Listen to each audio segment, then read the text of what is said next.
بسم اللہ الرحمن الرحیم۔ پیارے دوستو،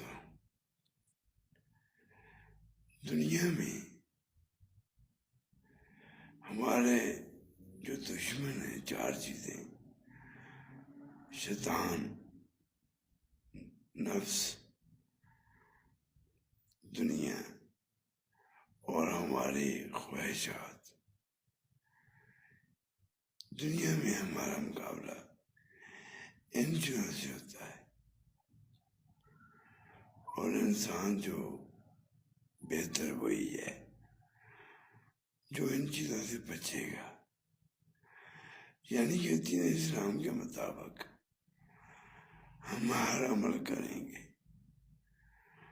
تو ہماری کامیابی ہے۔ اللہ تعالیٰ ہم سب کو اس دنیا میں کامیاب